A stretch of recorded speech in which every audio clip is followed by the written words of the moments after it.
আসসালামু আলাইকুম ওয়া রাহমাতুল্লাহি ওয়া বারাকাতুহু। ইন্নাল হামদুলিল্লাহ ওয়াসসালাতু ওয়াসসালামু আলা রাসূলিল্লাহ। আম্মা বাদ। আলহামদুলিল্লাহ, আল্লাহ তাআলার দরবারে লাখো কোটি শুকরিয়া যে মহান আল্লাহ সুবহানাহু ওয়া তাআলা আমাদেরকে সুস্থতার এক নিয়ামত দান করছেন। সুস্থতা আল্লাহ তাআলার অনেক বড় নিয়ামত। তো মুহতারাম হাজিরিন, প্যারে ভাই, দোস্ত, বুজুর্গ, আজিজো, যে আজকে কোন বিষয়ে কথা বলবো অবশ্যই আপনারা জেনে গেছেন। যে আজকে বর্তমান যে দাওয়াত ও তাবলীগের যে হালত সম্পর্কে কথা বলবো। বর্তমানে যে হালত চলতেছে, যে তার উপরে আমাদের করণীয় কি। যারা এরকম দাওয়াত ও তাবলীগের মূল ধারার এরকম নিজামুদ্দিন মান্নাওয়ালা সাথী, যে তাদের এখন করণীয় কি। ভাই, একটা বিষয় বলি, বাতিল যতই বড় হয় না, বাতিল যতই শক্তিশালী হয় না কেন, বাতিল হকের কাছে এসে একদিন পরাজয় হয়ে যাবে ইনশাআল্লাহ।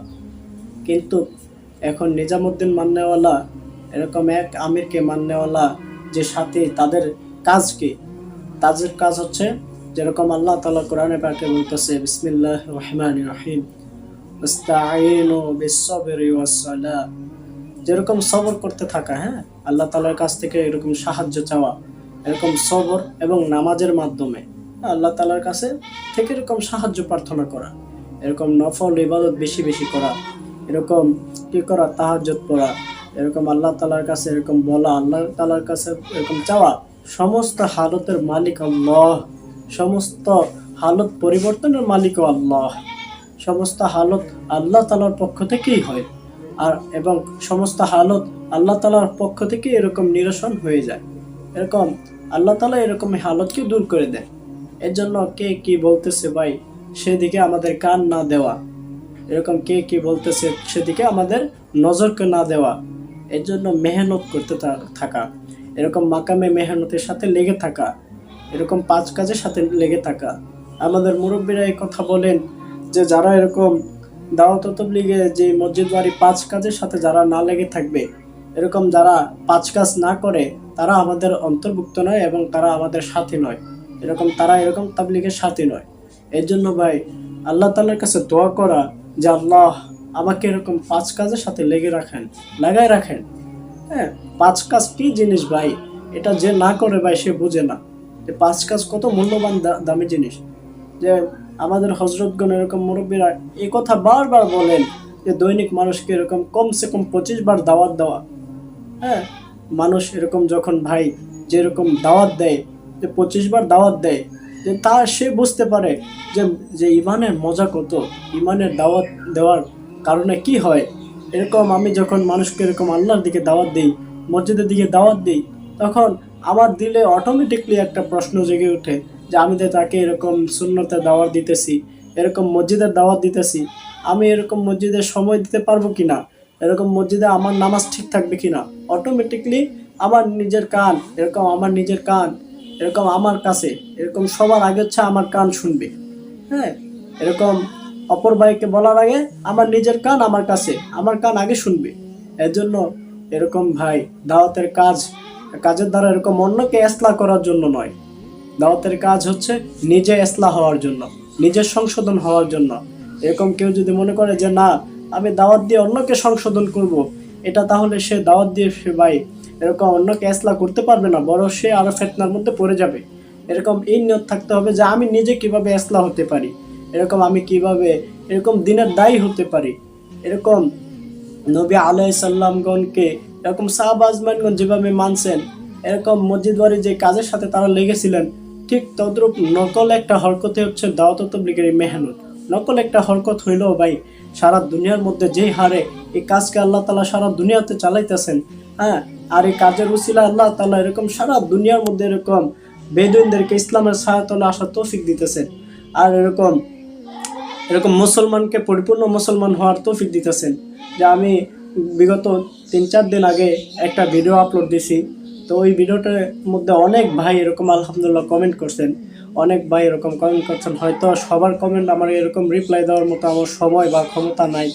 এরকম ভাই একটা বিষয় বলি কি, যে ভাই আসলে যে দাওয়াত দিলে কি হয় ভাই, দাওয়াত দিলে কি হয়, নিজের ইমান বাড়ে ভাই, ইমান বাড়ে।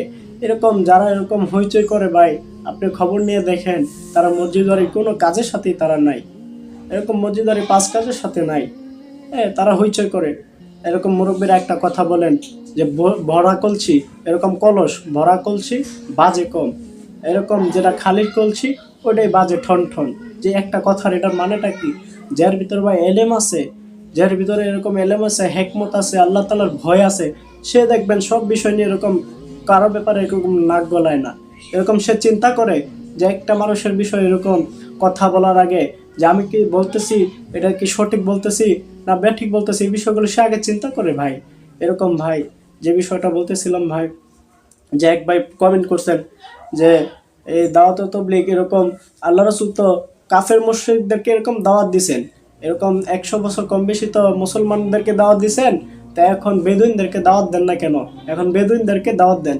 আর ভাই আপনি খবর নিয়ে দেখেন, এরকম বাংলাদেশ থেকে যে জামাতগুলো দেশের বাইরে যাইতেছে মেহনত করার জন্য 5 মাসের জন্য, হ্যাঁ, তারা কিন্তু অধিকাংশই এরকম বেদুইনদেরকে দাওয়াত দিতেছে। এরকম আমরা ভাই যদি আমরা ওইদিকে না তাকাই, আমরা নিজেদের দিকে তাকাই, যে ভাই ঘরের মধ্যে যদি এরকম আমাদের ফ্যামিলির মধ্যে যদি এরকম 4 ভাই 5 ভাই থাকে, তো কয় ভাই এরকম নামাজ পড়তেছে ভাই?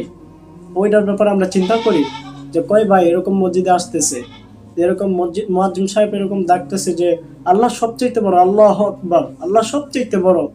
হ্যাঁ, হাইয়া আলাস সালাহ, হাইয়া আলাল ফালাহ, সফলতার দিকে আসো, কামিয়াবির দিকে আসো। ভাই এই আজানের আওয়াজ কম বেশি আমরা সবাই শুনি, এরকম শুনো না শোনার মতো ভাই। কারণ শয়তান আমাদেরকে দুনিয়া দিয়ে ব্যস্ততার মধ্যে রাখছেন। আর জ্ঞানীগুণী বুদ্ধিমান যারা আজানের আওয়াজ শোনার সাথে সাথেই তারা মসজিদে চলে যায়। এরকম ভাই যে কথা বলতেছিলাম, জবানকে চুপ রাখা ভাই, জবানকে চুপ রাখা।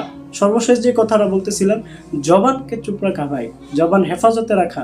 কারণ প্রত্যেকটা কথাই আমাদের জন্য এরকম কি হবে, যদি আল্লাহ তাআলার দ্বীনের জন্য না হয়, তো প্রত্যেকটা কথাই আমাদের জন্য বোঝা হবে। এরকম মানুষ জান্নাতে যাওয়ার পরেও আফসোস করতে থাকবে যে কিসের জন্য, যে দুনিয়াতে আল্লাহ তাআলার জিকির ব্যতীত আমার সময়গুলো অতিবাহিত হওয়ার কারণে। এর জন্য ভাই আমাদের এই জবানটা খুব দামি জিনিস। আল্লাহ রাসূল সাল্লাল্লাহু আলাইহি সাল্লাম বলতেছেন যে কম বেশি যে ব্যক্তি তার শরীরের 2 জিনিসকে এরকম হেফাজত করবে, আমি আল্লাহ রাসূল তাকে এরকম আমার সাথে জান্নাতে আমার সাথে সাথে থাকবে। এরকম 2 জিনিস কি? এক হচ্ছে লজ্জাস্থান, দ্বিতীয় হচ্ছে তার জবান। এই লজ্জাস্থান আর জবানকে যদি মানুষ হেফাজত করে, তা আল্লাহ রাসূলের সাথে এরকম জান্নাতের মধ্যে থাকবো, এই ওয়াদা আছে। এই জন্য ভাই এই জবান খুব দামি জিনিস, এই চামড়ার জবানটা খুব দামি জিনিস। এটা যদি আমরা খারাপ কাজে ব্যয় করি ভাই, তাহলে আমরা জাহান্নামের ভাগীদার হয়ে যাব। আর এটাকে যদি এরকম ভালো কাজে ব্যয় করি, আল্লাহ তাআলার জিকির করি, এরকম সমস্ত ইবাদতগুলো আল্লাহ তাআলার জিকিরের মধ্যে শামিল। মানে আল্লাহ তাআলার স্মরণের মধ্যে, যে নামাজ পড়তাছি এটাও আল্লাহর স্মরণ, জিকির করতেছি এটাও আল্লাহর স্মরণ, এরকম ব্যবসা করতেছি, ব্যবসার মধ্যে এরকম ওজনে বেশি দিতেছি কম দিতেছি, এটা আল্লাহ তাআলা দেখতেছেন, এই স্মরণটা রাখা এটাও জিকিরের মধ্যে শামিল। এর জন্য ভাই আমরা প্রত্যেকটা বিষয় খেয়াল রাখি। এরকম ভাই এরকম আমরা এরকম যাই বলুক ভাই, আমরা এরকম কোনো তর্কে বিতর্কের মধ্যে যাব না। এরকম যে যাই বলুক না কেন ভাই, আমরা একটু খেয়াল করে দেখেন ভাই, সারা বাংলাদেশের মধ্যে যে কি পরিমাণের এরকম আমাদের সাথীদের উপর অত্যাচার করতেছে। মসজিদ থেকে মুসলমানকে এরকম বের করে দিতেছে। মুসলমানকে যদি মসজিদ থেকে বের করে দেওয়া হয়, তাহলে মসজিদের মধ্যে কি বেদুইনরা আসবে ভাই? আমার একটা প্রশ্ন, মুসলমানকে যদি মসজিদ থেকে বের করে দেওয়া হয়, তাহলে কি বেদুইনরা মসজিদের মধ্যে আসবে, না মুসলমানকেই এরকম মসজিদে আসতে হবে? আর তবলিগের কাজের দ্বারা তো ভাই দুনিয়াবি কোনো ফায়দা নাই, দুনিয়াবি এরকম কোনো কিছু চাওয়া হইতেছে না। হ্যাঁ, যে এরকম নবীওয়ালা কাজ করবে, আল্লাহ তাআলা তার দুনিয়া আখিরাত উভয়কে ঠিক করে দিবেন, সুন্দর করে দিবেন। এর জন্য ভাই আমরা চুপ থাকি, এরকম কোনো কথা না বলি।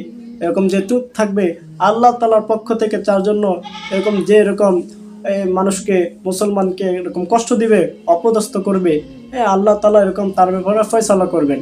এর জন্য ভাই আমরা জবানকে চুপ রাখি, হ্যাঁ, এরকম 5 কাজের সাথে লেগে থাকি, হ্যাঁ, মার্কাজের সাথে লেগে থাকি, এরকম মেহনত করতে থাকি আল্লাহর জন্য।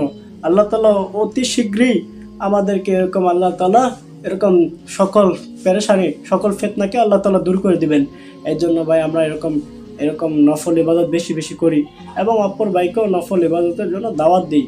হ্যাঁ, আল্লাহর কাছে দোয়া করি আল্লাহ তাআলা যাতে এই ফিতনাকে দূর করে দেয়, এরকম আমরা যদি এরকম 10 রাকাত নফল নামাজ পড়ি, এরকম 3 দিন রোজা রাখি, এরকম আল্লাহর কাছে এরকম তাহাজ্জুদের সময় এরকম বলি আল্লাহ তাআলার কাছে যে আল্লাহ এই ফিতনাকে আপনি দূর করে দেন, আমার মনে হয় না যে 3 দিন বা 4 দিনের বেশি লাগবে যে এই ফিতনা দূর হয়ে যেতে।